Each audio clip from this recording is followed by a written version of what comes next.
नमस्कार दोस्तों, आपका स्वागत है हमारे चैनल हीलिंग सर्जन पर। आज के इस वीडियो में हम आपको बताएंगे कि पाइल्स के ऑपरेशन के बाद क्या क्या सावधानियां बरतनी चाहिए। अगर आपने या आपके किसी करीबी ने हाल ही में पाइल्स की सर्जरी करवाई है तो यह वीडियो उनके लिए बहुत फायदेमंद होने वाला है। चलिए शुरू करते हैं। देखिए, पाइल्स की सर्जरी चाहे वो ट्रेडिशनल तरीके से हो, स्टेपलर से हो या फिर लेजर से हो, यह एक नाजुक प्रक्रिया है। सर्जरी के बाद गुदा क्षेत्र यानी एनल रीजन बहुत ही संवेदनशील हो जाता है और अगर सही से देखभाल न की जाए तो इन्फेक्शन, दर्द या फिर ब्लीडिंग का खतरा हो सकता है। रिकवरी में आमतौर पर 2 से 6 हफ्ते का समय लगता है, लेकिन यह आपके शरीर, सर्जरी के प्रकार और देखभाल पर डिपेंड करता है। इसीलिए डॉक्टर की सलाह को गंभीरता से लें और रिकवरी को प्राथमिकता दें। चलिए आगे बढ़ते हैं। पाइल्स की सर्जरी के बाद में जो सबसे इंपॉर्टेंट है वो है डाइट यानी खान पान। पाइल्स सर्जरी के बाद में आपका खान पान यानी कि डाइट अच्छी होनी चाहिए, क्योंकि आपकी डाइट सही होगी तो रिकवरी भी फास्ट होगी। इसके लिए पॉइंट नंबर 1, आपको फाइबरयुक्त भोजन लेना है, क्योंकि फाइबरयुक्त भोजन आपको कब्जी से बचाता है। कब्ज पाइल्स की सर्जरी के बाद में रिकवरी का सबसे बड़ा दुश्मन है। अगर कब्जी होगी तो मलत्याग के दौरान जोर लगेगा और उसकी वजह से सर्जरी की जगह पर दबाव पड़ेगा। इसकी वजह से ब्लीडिंग हो सकती है और दर्द भी हो सकता है। इसलिए आप अपनी डाइट में दलिया, खिचड़ी, ओट्स, चोकरयुक्त आटा, हरी सब्जियां, सलाद और फल शामिल करें। सलाद में आप पालक, टमाटर, खीरा, गाजर ये ले सकते हैं। फलों में आप पपीता, सेब, नाशपाती ये आप शामिल करें। पॉइंट नंबर 2, आपको तरल पदार्थ खूब लेने हैं। दिन में कम से कम 10 से 12 गिलास पानी पे आपको पीना है। पानी मल को सॉफ्ट रखता है और कब्जी से भी बचाता है।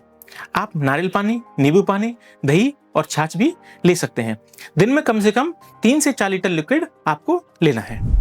पॉइंट नंबर 3, मसालेदार और तला भुना खाना खाने से बचें। मसालेदार भोजन, तेल वाली चीजें, मैदे वाले आइटम और जंक फूड ये पाचन को खराब कर सकते हैं, जलन पैदा करते हैं। इसलिए सादा और हल्का खाना खाएं। Point number 4, caffeine, smoking, alcohol यानी शराब, इनसे आप परहेज करें। कॉफी, चाय, स्मोकिंग, शराब आपके शरीर को डिहाइड्रेट करते हैं, यानी कि पानी की कमी करते हैं बॉडी के अंदर। इससे आपको कब्जी की समस्या बढ़ सकती है। तो इस तरह से आपको डाइट का ध्यान रखना है। आगे जो ध्यान रखने वाली बात है वो है मल त्यागने की आदतों को सही करें। आपको कब्जी बिल्कुल नहीं होने देनी है।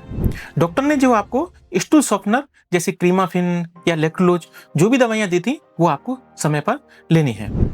टॉयलेट में आपको ज्यादा देर तक नहीं बैठना है, स्पेशली आप न्यूज़पेपर या मोबाइल लेके टॉयलेट में नहीं बैठें। और मल त्यागने के समय आप जोर नहीं लगाएं, क्योंकि ज्यादा जोर लगाएंगे तो आपको तेज दर्द हो सकता है। नेक्स्ट, आपको सख्त जगह पे बिल्कुल नहीं बैठना है, यानी कि हार्ड सरफेस पे आपको नहीं बैठना है। आप किसी कुशन का या सॉफ्ट तकिए का आप इस्तेमाल कर सकते हैं। आगे चलते हैं। सिट्स बाथ, आपको सिट्स बाथ लेना है। देखिए, सिट्स बाथ में क्या होता है कि इसमें हल्के गुनगुने यानी कि हल्के गर्म पानी को एक टब में डाला जाता है और उस टब में आपको 10 से 15 मिनट बैठना होता है। दिन में 2 से 3 बार आपको ये सिट्स बाथ करना होता है। ये सिट्स बाथ की वजह से ब्लड सर्कुलेशन बढ़ता है, ये दर्द को कम करता है, सूजन को घटाता है और सर्जरी वाली जगह को साफ रखता है। इसकी वजह से जो आपका जख्म है वो जल्दी भरता है। याद रखें, पानी बहुत ज्यादा गर्म नहीं हो, आपको हल्का गर्म यानी केवल गुनगुना पानी ही लेना है। मल त्यागने के बाद में डॉक्टर ने जो आपको मलहम दी थी उसको आपको फिंगर से एनस यानी कि मलद्वार में लगाना है। अब हम आपको बताएंगे कि पाइल्स की सर्जरी के बाद में लाइफस्टाइल कैसी रखें और एक्टिविटी कब स्टार्ट करें। देखिए, पाइल्स की सर्जरी के बाद आप आराम करें, लेकिन कंप्लीट बेड रेस्ट नहीं करना है। आपको घर में टहलना है या बाहर भी आपको घूमना है। इसकी वजह से आपका ब्लड सर्कुलेशन बेहतर होगा और ये आपकी रिकवरी में भी मदद करेगा। पॉइंट नंबर 2, आपको भारी वजन नहीं उठाना है। कम से कम 4 से 6 हफ्तों तक आप भारी वजन उठाने से, जैसे कि जिम जाना या हैवी एक्सरसाइज करना, इनसे आप बचें। जो भी एक्टिविटी जिससे कि आपके पेट पर दबाव पड़ता हो उससे आपको 4 से 6 हफ्ते तक बचना है। पॉइंट नंबर 3, आप सही पोजीशन में बैठें और ज़्यादा देर तक एक ही जगह बैठने से आप बचें। अगर बैठना जरूरी है तो मुलायम तकिया या डोनट कुशन पर आप बैठें। इससे सर्जरी की जो जगह है उस पर दबाव कम पड़ेगा और आपको ज़्यादा दर्द नहीं होगा। पॉइंट नंबर 4, धूम्रपान और शराब छोड़ें। धूम्रपान और शराब की वजह से आपकी रिकवरी धीमी होगी, आपको इन्फेक्शन का खतरा भी हो सकता है और आपको कब्जी और ब्लीडिंग भी हो सकती है।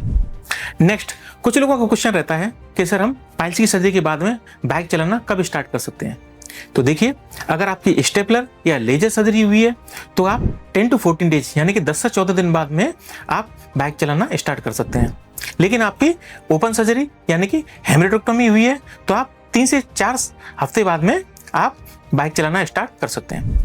नेक्स्ट क्वेश्चन पूछते हैं कि कार कब ड्राइव कर सकते हैं।